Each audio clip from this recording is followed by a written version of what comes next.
Welcome to Shady Shade and the City. City. I am your girl Treese, It's Nels. and today we are here to get into our recap of the love that happens after the lockup, season 5, episode 38. Do not get me lying. What is it? Oh, hide and seek. Hide and seek. That is the name of it. Whoop, whoop. I didn't take my vitamins today, but I still, still sharp. So It's the I residual. it's residual, right? So yeah, y'all, if you haven't already, all of our new viewers and our Shade Squad, make sure y'all hit that like button for us.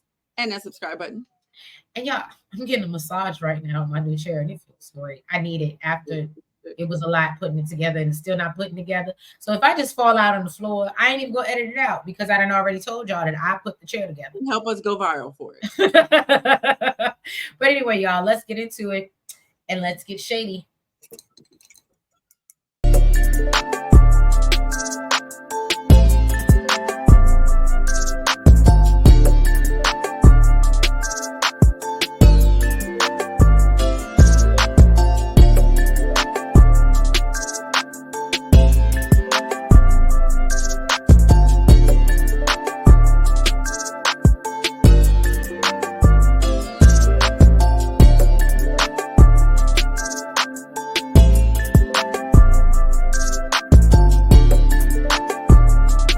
So we're gonna start off Getting into her faves. she's antagonizing me. And this must be a Virgo trait, okay? Because because she knows good and damn well that I do not Love these people. I do not care for these actually I do like Troy. I do like Zeruiah. Zeruiah and Troy, all right? Z and Troy, okay? So Mama Karen wants to talk to Z about hearing that she may be but having an affair with someone else from Yana. Now, Z is trying to keep her cool, but she's upset because she can hear the mama-in-law talking to production just a few feet away, right? Not even feet. It wasn't even feet, it was steps, okay? So she calls her sister Zion and she starts to tell her what's going on and she getting all big and bad from inside the room. And you can tell her blood pressure is just real high right now. And she tells us what's going on. And of course, Karen can hear her because, again, they're only steps away from each other. So Z then says that Troy already knows that she cheated on him, okay? And basically she admitted that, they've been married for 3 years. And last year, she started to believe that, they won't go make it. So she decided to step out and test the waters. And she had relations with another man. All right. But Troy knows this and plans and said that he was moving forward with a clean slate anyway. And basically also says that he told his Mama Karen, about this while he was in jail. And Mama Karen said that he was even lucky that she stuck beside him. So Z is really upset and she still told his ass he should have left. So she's confusion as to what Mama Karen is talking about, okay? And so basically Karen yells to Z asking if she's heard from Troy. Z tells her she doesn't care and tells Mama Karen she's really not seeing it for her right now. After overhearing the conversation with Yana, then Karen gets upset and says she didn't know anything about it. So she says she didn't know nothing about this infidelity. I don't know if that maybe he was drinking. I don't know. So they're both yelling at each other. Troy rolls up and he can hear it going on outside. So he done walked another 6 miles back to the house, unless production and gave him a ride. So he done walk 12 miles. He done walked the green mile. Okay. And so eventually he does, go into where he's met with his disgruntled mother, wanting to know where he was. And then he tries to talk to Z and she takes her ring off and throws it on the floor and instructs him to get out of her house. Okay. And so Mama Karen tells Troy, basically he needs to leave so he don't go back to jail. Because now he's in the room with Zeruiah. She's losing her mind. You know what was funny to me? What? She didn't want to talk to him at all until Mama Karen said, pack your stuff and you can come home with me. I want to talk to him. I don't want to talk to nobody else. Now you want to talk to him. I didn't even pick up on that, but with his mama. Clock it. So she demands, and so they end up talking in the room, and she goes off about him talking to his baby mother about the affair she had, and then production goes to check in, and she throws her mic attached to the bra that doesn't fit out the door and slams it. Really true. Wrong way. always the wrong way. Okay. Jesus. All right, next is Nels' favorite. And Shonta got a new hairdo. Go ahead, girl. I can't do it. So Truth hard-headed ass, okay? He ain't sleep on no damn couch. He got up in the middle of the night, got in the bed with her. Then this man went out and got some baby clothes. This girl scheduled an ultrasound appointment for that day. Okay? I'm sorry, y'all. I'm eating my injera, but I'll be back. But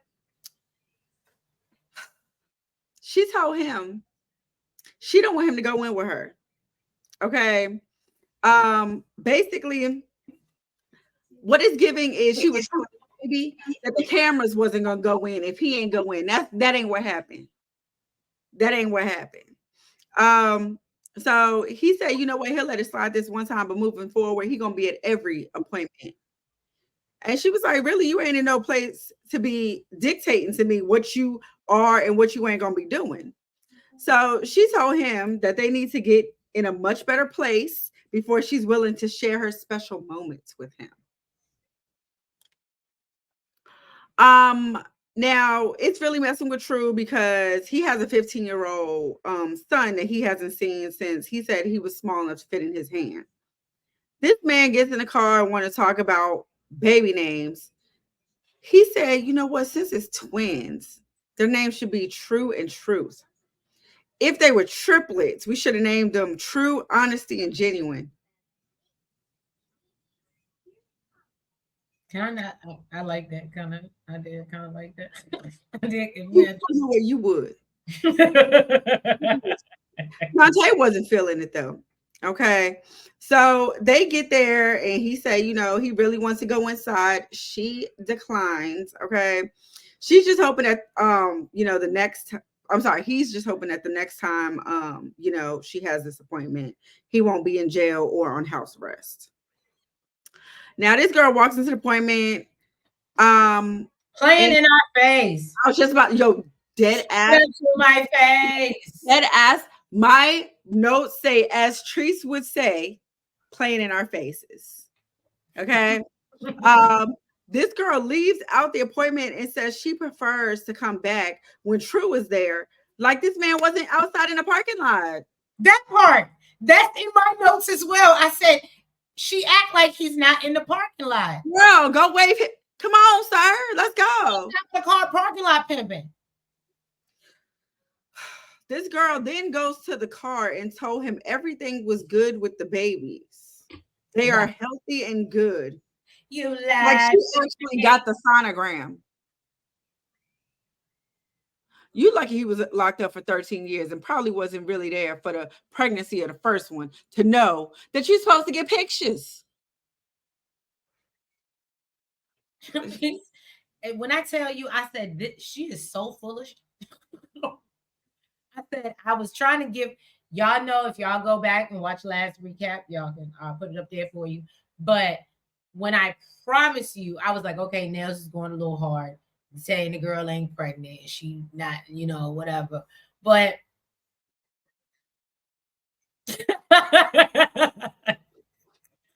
no, I'm trying to play advocate, and I was like, oh, maybe she. But then I was like, no, it's.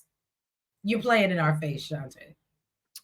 So then she tells him that they're going to have a game night and he'll meet the kids, which makes no sense to me when this man clearly don't want you unless you're pregnant.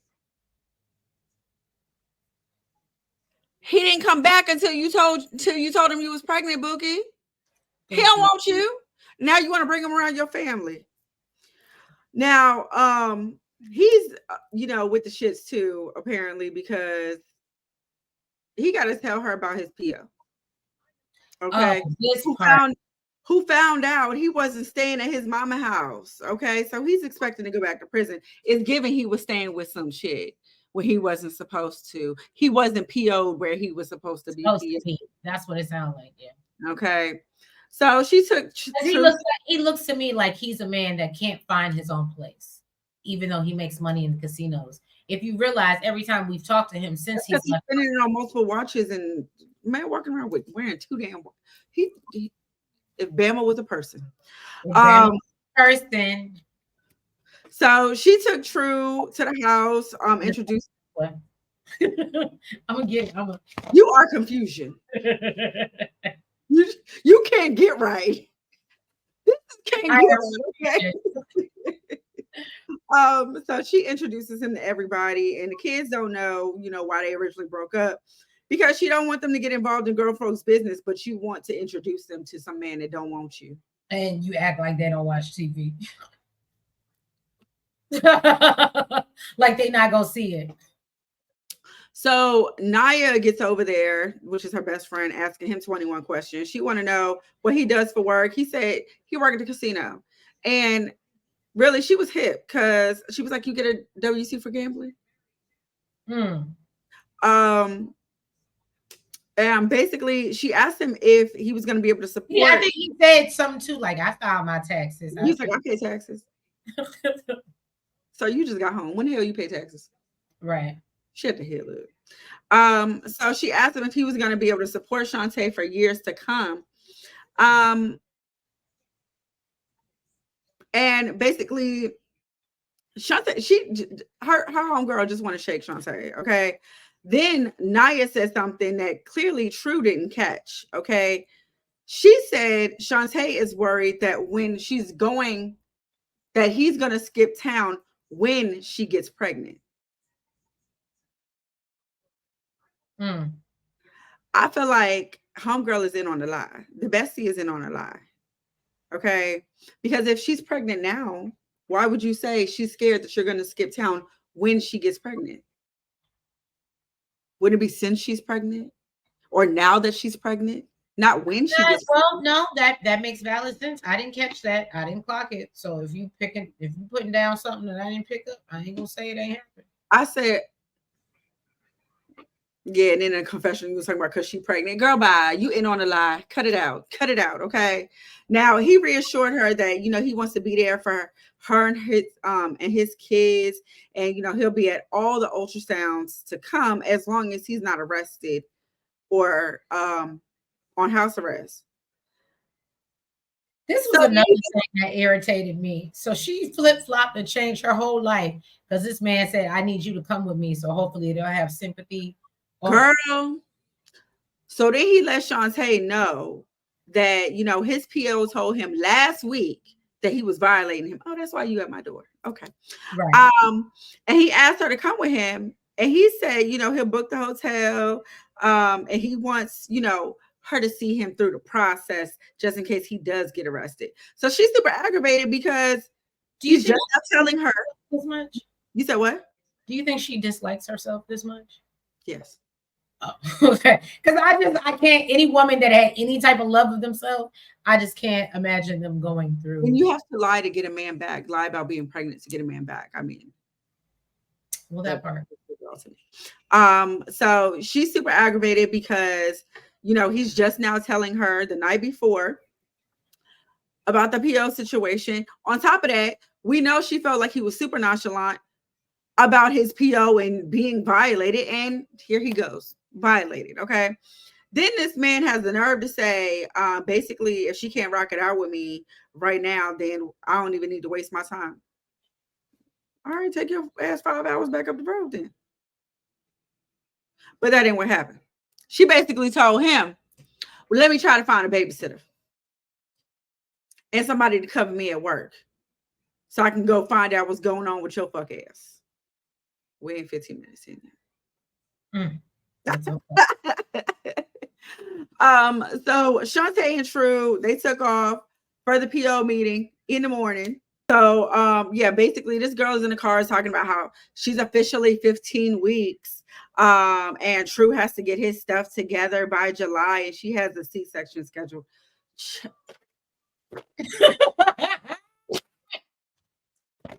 Did I do it right this time? Yeah.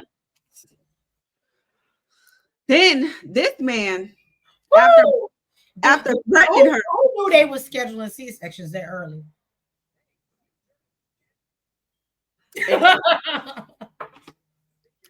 I need to go see a doctor in Missouri if they're doing that.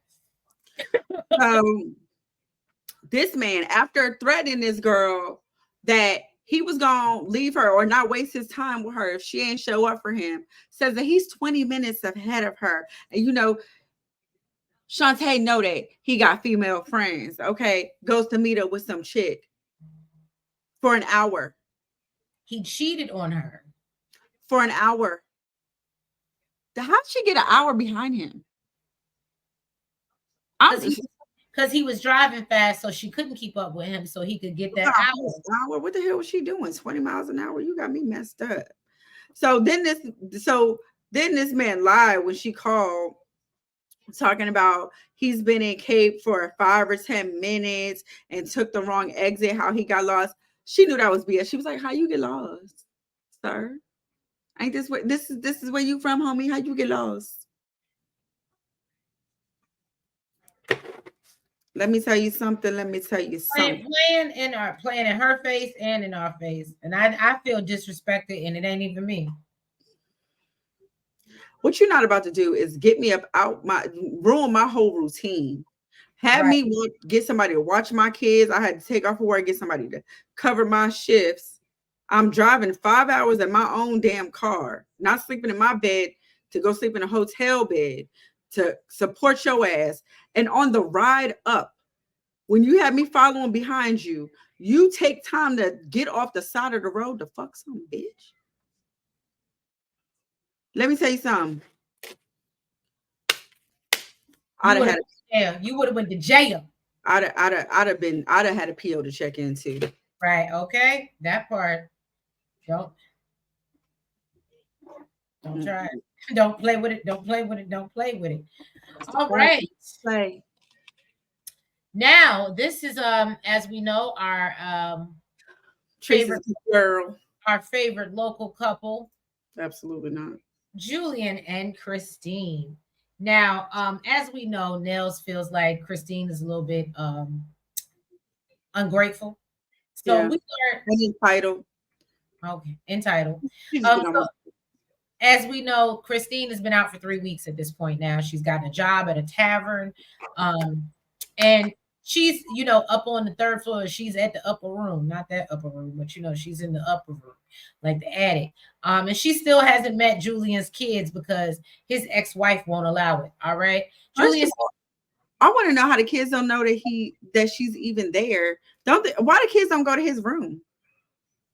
That would be the first place I go. I'm going to my parents' room. Well, no, but he's not up on the 3rd floor. He's on the 2nd floor. The kids are on the 2nd floor. They're all on the 2nd floor. And then I think like the kitchen and the living area is on the 1st floor. Does that make sense? So that's why the floor is not even where he lives. No, yeah, he's not up there. That's why she's trapped in the attic. She's up in the attic. I need something. So can you imagine? That's why she was like, I'd be up there 6 to 7 hours. She probably be hungry, want a snack. She can't go downstairs because she has to pass the 2nd floor. I'm a snack for her. This is disgusting. This is nasty. Right. So it's nasty work, right? So basically, Julian still hasn't told the ex that she's there. Like I said, she hiding upstairs. Apparently, when he did express his ex-wife that he was dating, she went and Googled Christine and quickly found out who she was and about her past. So she's not wanting the kids to meet her. Okay, that's not on her to-do list. That's not a part of her ministry. Now, Christine tries to paint herself as a victim and says she feels like, I'm back in jail. And she wants to put pictures up in the house of her own family. Okay. Now, Julian tells her that she's being ungrateful and overreacting. Christine accuses Julian of being more scared of his ex-wife than he is of Christine. And I think you need to listen to when she said that. Okay, she was giving you warning. Now he tells her he's not arguing, and basically, I'm just saying she's giving you warning. And basically said that she's going to work. Then, or he's going to work, and then Julian feels like he's just trying to keep the peace and admits that there's something that he's been keeping from her. So then we find out Julian's just as bad as Christine because he's a liar. And so Julian is doing an interview in his car because he lost his job. Now he's hoping that he'll be able to deliver some good news to Kim, because he hasn't told her, and they already have a lot going on with Kim not being able to meet his kids. And now it makes so much more sense. Now it makes so much more sense to me. Where you getting Kim from? Oh, Christine, I'm sorry. And my notes do say Kim. That's why. Why you keep on saying Kim? Christine, y'all, I apologize. But I thought this is Can't Get Right. What's so funny though? Now I know why they were stealing out their Walmart. I said the same thing. I said, okay. So, and at least they went to West Virginia to do it. They ain't doing it in Annapolis, like I said. So we learned that Christine works over there at the Rams Head Tavern in downtown Annapolis. I said, I'm gonna go there and just see if Christine's there, just order. Now she tells her coworker about how she sits silently upstairs while the kids are there. She lets her know she's starting a stand-up comedy career. Julian said that he's debating when he plans to tell Christine about losing his job, but he has about 2 to 3 months severance. So he's trying to, tread lightly, basically, with his funds. Christine is talking to her coworker about meeting Julian after they end their shifts, since he's supposed to, be picking her up and all. And she's then been for all of 3 weeks, and she's telling them all her business. Right. She's very open. Clearly, she wants to be a stand-up comedian. So Julian worries about Christine. I know what they're gonna laugh at. Look, Julian worries about Christine getting into, the wrong things, working in the restaurant industry. You know what I'm saying? Getting back into the, Apparently, there's a lot of drugs at the restaurant. Oh, yeah. Oh, yeah, there is? You didn't know that? I can see in a nightclub, bar. No, absolutely. Restaurants. Why? Yeah. People like to have a bump while they eat their meal?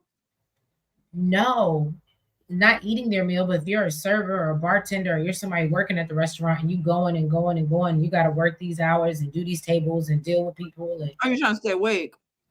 And, yeah. I never did it full time, so I don't know. Right. Yeah. No, not you didn't do it full time. So anyway, she gets off and you're talking about waiting. I thought yes. I thought you meant drugs. That was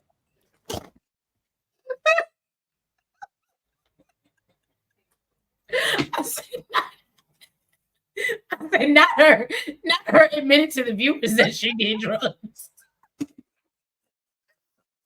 I never did it full time. Oh yes. Wait the tables. What's the tables? No, I just did it on the weekends.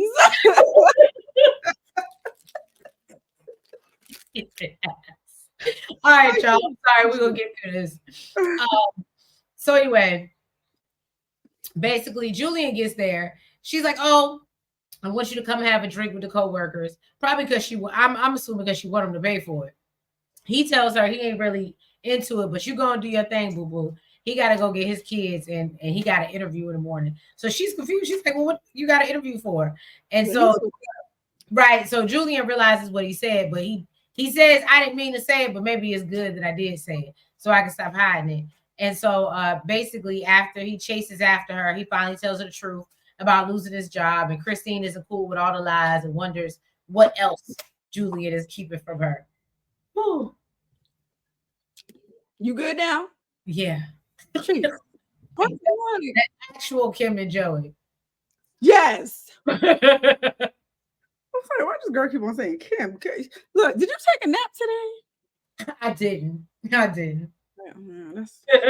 You ain't had your gummies. Goodness. Bye. You all bad. Oh bad. You bad. All right, so Kim and Joey, y'all. So Joey has to go get in our face. Let me tell you something. I'd have been in jail for this one too. Oh yeah, yeah, yeah. So Joey has to go get some tires for his car. Kim let him know that he is on a budget. Okay. We know, especially after he's done spent $300 on like 4 or 5 toys. Okay. We got them a few toys. Don't do that. It was like 6 or 7.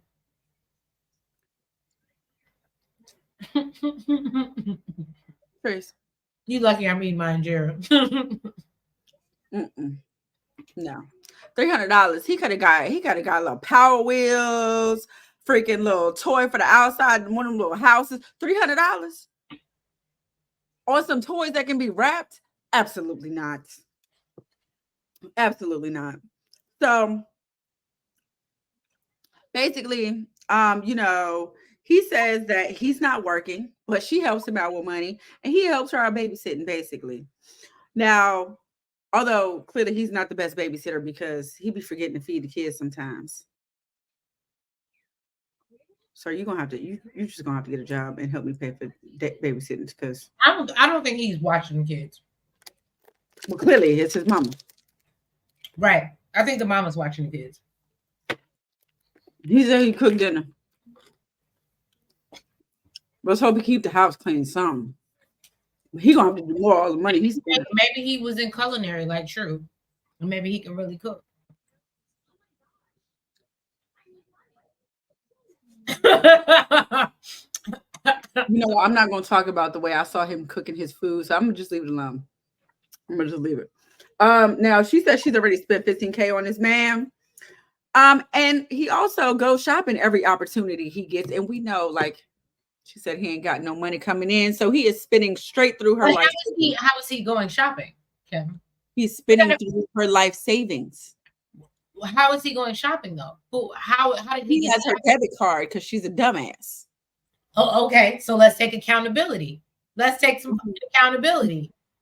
She wanted to be like a married couple, but let me say, you got no job. Let me say something. If I was going to let you hold my debit card, right? Mm-hmm. You spend $300. When I tell you that, like that still sits on my mind, and it wasn't even my money. The 300 still sits on your mind. And it wasn't even my money. So after I know that you spent $300 on some damn toys, guess what? When I tell you your limit is $500, what I'm going to do is put the rest of my money in my savings and only give you access to the $500 that I took you can use. Because guess what? Everything outside of that is going to get declined. I would have gave him cash. You better than me. I would have went to the ATM. I don't care if we live in Bubba, whatever. I would have went to the ATM, and this is how because I can't. You have shown that you were irresponsible with the car. The problem is he probably just steal from her. We know where's the bike at? Where's the daddy's bike at? Just give him his own little Cashapp card or something. Just transfer. Right. That's all he can. Give him a rush card. Exactly. Not a rush card. Do they still make those? Do they still got rush cards? Not rush cards. So basically, yeah. So she told him that his budget was $500 and asked him if he learns any money management skills while he was in jail. He said, hell no, he blew through his money. And she was like, yeah, well, we can't do that because we got kids. And he was like, okay, so we just got to find another way to make some more money. You got to find a way to make some money initially, sir, not some more. Right. You just work on getting some initially. Okay.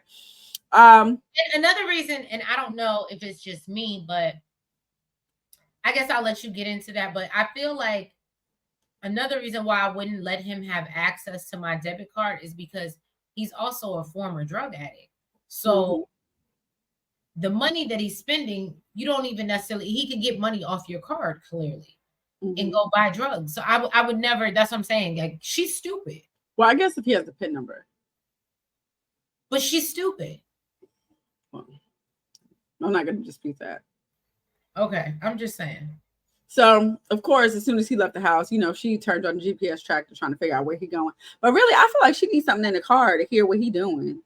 She needs some. If you really want to know, boo, get a recording device or something, okay? Because while he was on the way to go get these tires, he told production he was getting rims too. He knew you wasn't gonna like it. Now, had you had a recording device, well, I guess you would have found out still after the fact, anyway. Right. Anyways, so he's meeting his friends BJ and Frank. He said, they're both doing really good right now. So clearly he wanted to show off like he doing good too with his girl money. I would have been in my bank. I'd be like, why didn't y'all flag that? Why didn't I get a text message? What do I normally buy rims? Do I look like somebody that goes out and buys rims? I would have needed a text from Wells Fargo telling me, is this you? Yes, if you approve. They get on me about the smallest things. So I can't imagine if I went and spent $2,200 on rims. Absolutely, I'm expecting some type of alert. And that's not even a setting. Okay. This man gets there and spends $2,200 on some rims and tires. Okay. Right. And knows that's not his money. Not his money. He knows she's gonna get a notification or be able to see it on her bank. Okay. And really don't give a damn. He said, I want to do something nice for myself. And you have to think that if she's tracking him on a freaking iTag, she's absolutely tracking him. She's tracking her transactions on her bank account. She's absolutely tracking. Well, clearly she didn't. But so he's telling his boys how much he loves Kimberly while he got some girl on his phone blowing it up. Apparently, this is the ex-girlfriend. She got his number from his friend, which he allowed the friend to give her. Yes, he did. Now she's talking about how she want him back and she miss him. She want that old thing back. He said when he first went to prison, him and his ex was talking, but then she goes to him and, she hurt him in so many ways. So he has no plans on cheating on Kim. He said that he needs closure. Even his homeboys think that this is not one-sided, okay? He was like, there's a reason why this girl is texting him this way. Period.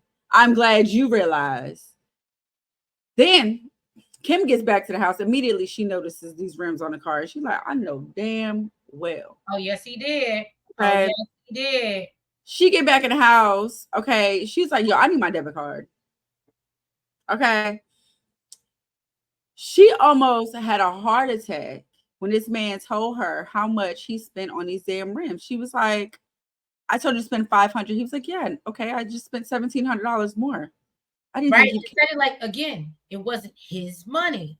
I didn't think you would care. Yes, you did. And you didn't give a damn. Okay. So she said, good point. He did say that. She said, did you think about all the stuff that, we have coming out? Like, we have this engagement party. I still got to get my dress. He said, I really don't care about, basically what you got going on. I don't care about the engagement party. I just care about marrying you. I didn't ask you what you care about. Doesn't matter what you care about because it's my money. I care about it. I think I would be more concerned with like making sure I get my rent paid and like things that I don't know, maybe she owns her home and maybe because they're, wherever they are. But I just feel like even the things she was naming, maybe I'm kind of like Joey, and I guess that's why he was like, whatever, but it's worse because like, I think we need to be like that. I don't think that should have been her thing to him. We need to keep a roof over our head. Yeah. And I'm the only one supporting us. Well, what I'm not bringing up is engagement parties and weddings. Because I don't even know what I'm bringing up is how is this water going to get paid that you use every day to wash your ass? You know what? Who's putting gas in your car? Honestly, to me, it didn't make a difference what she brought up. At the end of the day, I don't care. It's my money, and I spend it on whatever the hell I want. If I wanted to spend it on an engagement party, my wedding, and say F my rent, then so be it. It's my money. You shouldn't be spending it. And then his response is basically, we can go to the courthouse, or if you don't want to do that, then you can just sit here and bitch about it. Let me say something.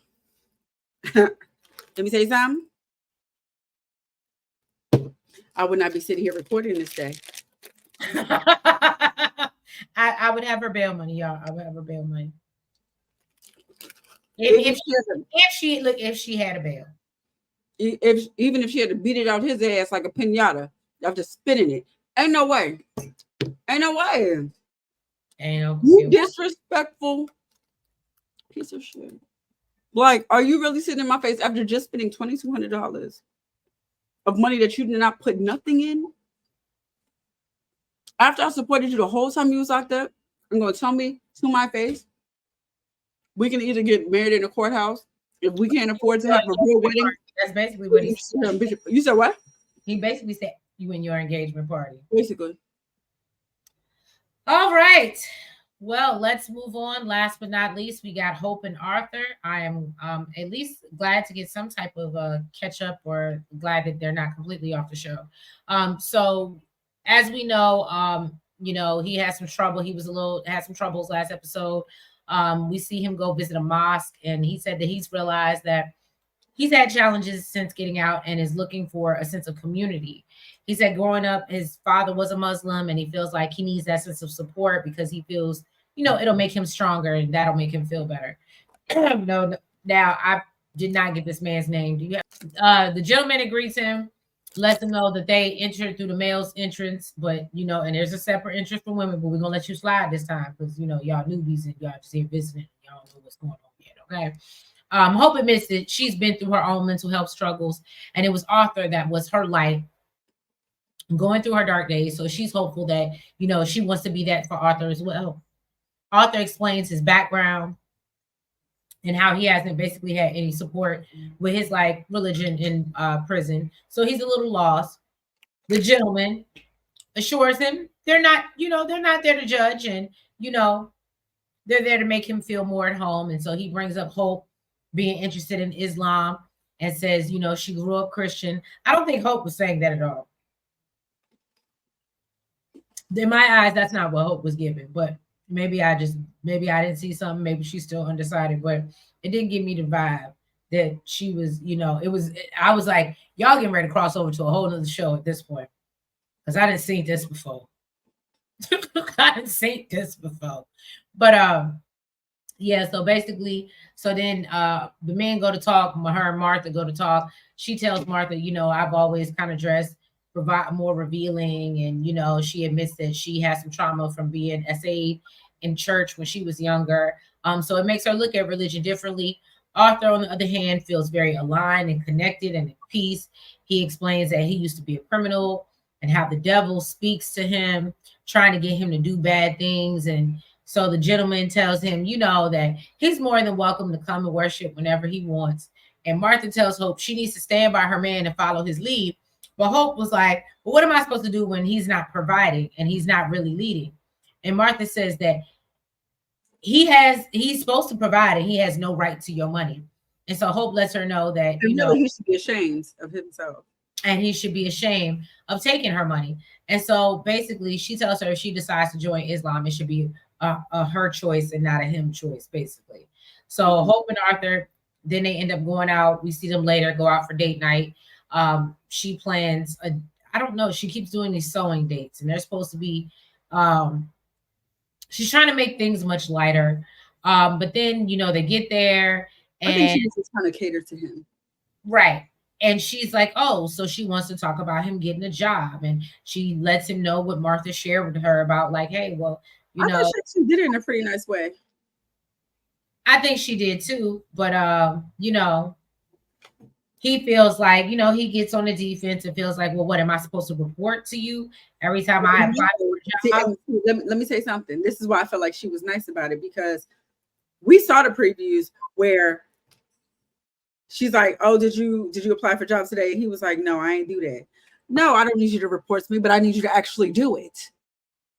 Well, yeah, then basically, as they get into making this bag that they're creating, Hope brings up him tailoring a wedding dress for her and wants an official proposal. And I guess there was some confusion because he felt like, I guess we were already engaged. And she was like, no, nigga, you ain't get down on, I ain't got no ring, and you ain't get down on one knee. What are you talking about? He said, I ain't gonna do it. And he said he ain't doing it. But Hope said that his ex that he was only with for a couple months, who didn't do anything in comparison, and it always be that you be the one to get your all, it was and the toxic one. Nothing, right? And apparently Arthur feels like, he feel like if Hope is scared to tell her family about him and everyone knows about her, he's basically looking for some reciprocation at this point. Why am I out here, on bended knee for you, and you ain't even told your family about me? And I said, well, when the brother has a point, the brother has a point. When I tell you, look, I was like, at first, like, I was like, okay, she coming across nice, she's talking all nice, and she got some valid points. When he said that, he's like, why am I gonna put? Oh, what he said was, why am I gonna give you myself, and I'm not even whole? Plus, you hiding me from your family. My whole family knows you. I said, well, that part, young man, that part. So yeah, y'all, thank y'all so much for joining us for this recap of The Love After the Lockup. If you haven't already, please make sure you hit that like button. Make sure you comment. Make sure you subscribe. And hit the notification bell. And make sure you're following us on all the platforms, the TikTok, the Twitter, the Facebook, and the IG. Yeah, y'all, we will catch you next week for another recap of the... Oh, actually, will we be next week? Is it still going on? I guess it is. I don't know. But yeah, we'll be back. Life After Lockup. Life After Lockup starts October 6th, I feel like. So I guess maybe we'll go to a week before that. Huh? I thought I saw something else. Never mind. But anyway, y'all, yeah, we'll catch you next week for another recap of Love After the Lockup. Have a good night. Good night.